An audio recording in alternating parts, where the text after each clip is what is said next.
Tafadhali, kama bado hujasubscribe katika media hii pendwa ya Bongo Option, subscribe chini ya video hii na utakuwa umejihakikishia kupata kila habari ambayo ina trendi ndani na nje ya nchi ya Tanzania.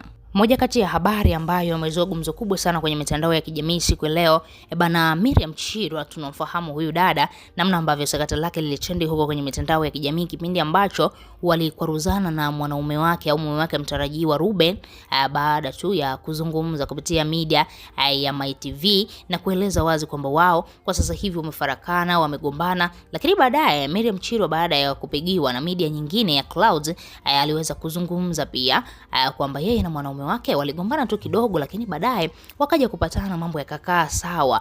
Yani walikuja kupatanishwa na familia kwa sababu waligombana, na sababu kubwa ilikuwa ni kwamba Miriam Chirwa alikuwa anatamani sana mwanaume wake aweze kuwa proud na yeye, aweze kumtambulisha nyumbani kwao, aona nyumbani kwao pia waweze kuja nyumbani kwao, kwa sababu Miriam anakuambia yule mwanaume alikuja na mshenga tu kutoa mahari, lakini hakuwaona ndugu zake. Akamuuliza Ruben, ndugu zako wako wapi? Ruben akamdanganya, akamwambia kuna mambo mengi tu, nimeamua kuja na mshenga kutoa mahari, jambo letu liendelee mbele. Lakini kumbe ndugu wa Ruben wakawa hawampendi Miriam Chirwa, hawajamkubali kuwa mkwe wao, jambo ambalo likawa limepelekea Miriam Chirwa akawa anajisikia vibaya na kuona kwamba kwa nini huyu mwanaume ameshindwa kusimama na mimi na kunitambulisha kwa ndugu zake, licha ya kwamba ndugu zake wamenikataa na yeye pia ameamua kunificha kama hivi. Jambo ambalo likapelekea familia ikakaa chini na kuweza kuwasuluhisha wawili hawa, na sasa hivi tunaweza kusema wamekaa sawa, na ndoa yao ilitakiwa ifungwe tarehe 17 ya mwezi wa 5.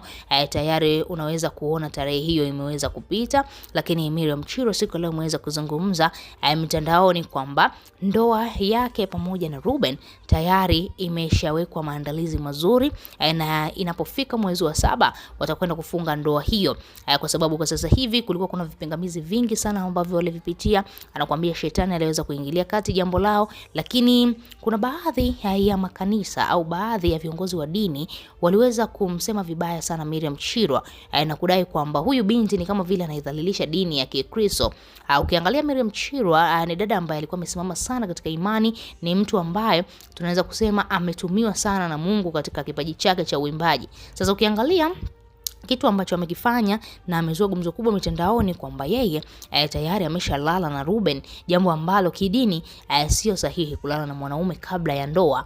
Na ukiangalia tayari wameshaivunja amri ya 6. Sasa hivi Miriam Chirwa ni mjamzito, na tumeweza kuona namna ambavyo viongozi wa dini wamechukizwa na hilo jambo na kudai kwamba yeye tayari ni kioo cha jamii, angetakiwa kuonesha mfano kwamba dini ya Kikristo ni dini ya kuheshimika, lakini yeye ameweza kufanya dhambi ya amri ya 6 pamoja na mwanaume wake Ruben, alafu baadaye ndipo wafunge ndoa. Na ndio maana viongozi hao wa dini wanasema ndio maana Miriam ameshambuliwa na shetani, ndoa yake kavurugika kwa sababu tu ya hiyo dhambi ambayo aliifanya, ni kama malipo ya dhambi yake ambayo aliifanya. Lakini anyway, hakuna chochote ambacho kimeharibika, tuendelee kusubiri mwezi huo wa 7. Miriam Chirwa ameweza kuahidi mashabiki zake, wadau wote ambao walishatoa michango yao, mwezi wa 7 pilau inaliwa jamani. Miriam Chirwa anaenda kuwa mke rasmi wa Ruben. Wewe kama shabiki una lipi la kuzungumza?